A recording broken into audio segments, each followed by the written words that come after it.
The diplomatic station orbiting Kravax Prime hummed with its usual controlled chaos. Ambassador Lisa Chen checked her tablet for the third time that morning, reviewing the cultural exchange protocols.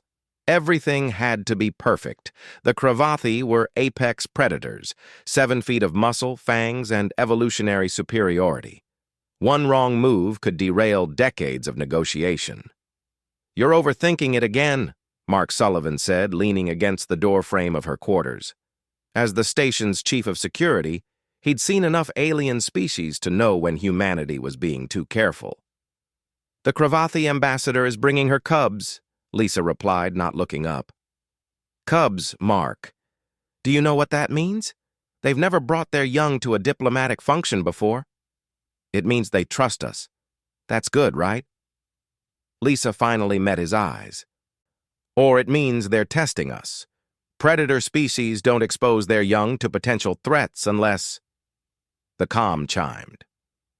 "Ambassador Chen, the Kravathi delegation has arrived at Docking Bay 3. Lisa smoothed her dress uniform and headed for the door. Mark fell into step beside her. "Try to relax," he said. "What's the worst that could happen?" Ambassador Threxis stood 8 feet tall, her midnight blue fur rippling with barely contained power. Behind her, 3 cubs, each the size of a large human child, peered around their mother's legs with luminous golden eyes. Their tiny claws clicked against the station's metal floor. "Ambassador Chen." Threxis's voice rumbled like distant thunder. "I present my offspring, Kieran, Nayla, and Rexus. They will observe today's proceedings." Lisa bowed at the appropriate angle. 30 degrees, no eye contact during the initial greeting. "We are honored by their presence, Ambassador Threxis. Please follow me to the conference hall." The cubs chittered among themselves in rapid Kravathi, their heads swiveling to take in every detail of the human station. Lisa caught Mark's eye.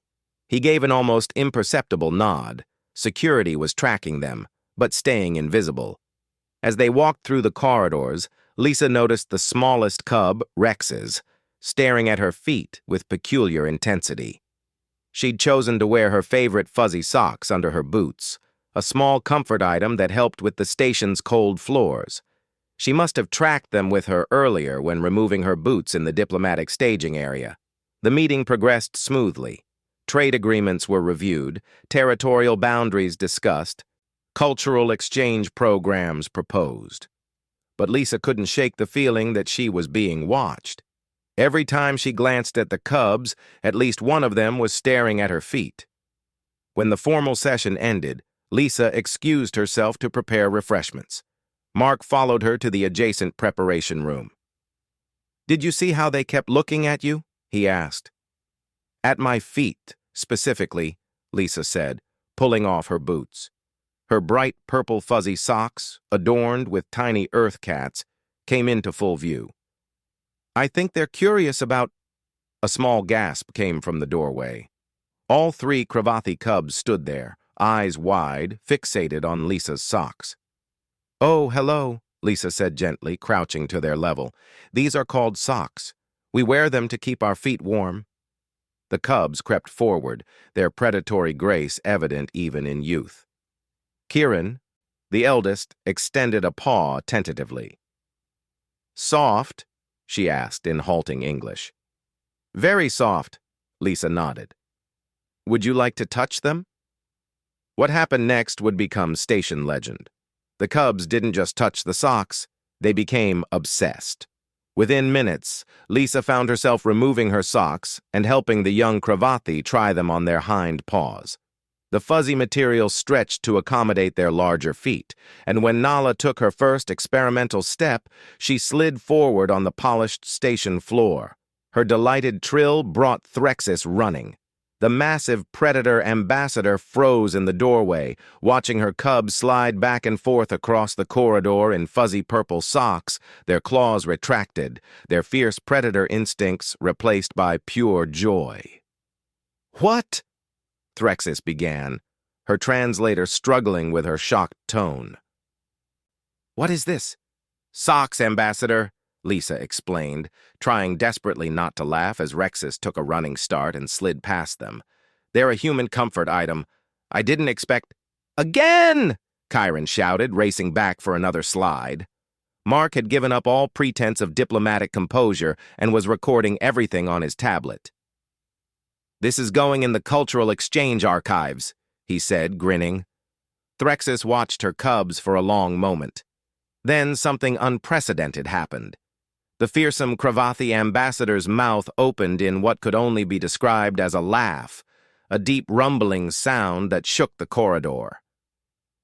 "Ambassador Chen," she said, her eyes gleaming with amusement. "I believe we must discuss an emergency trade agreement. My people will need— what did you call them? Socks. Many, many socks." 3 months later, the cultural exchange had expanded beyond anyone's expectations.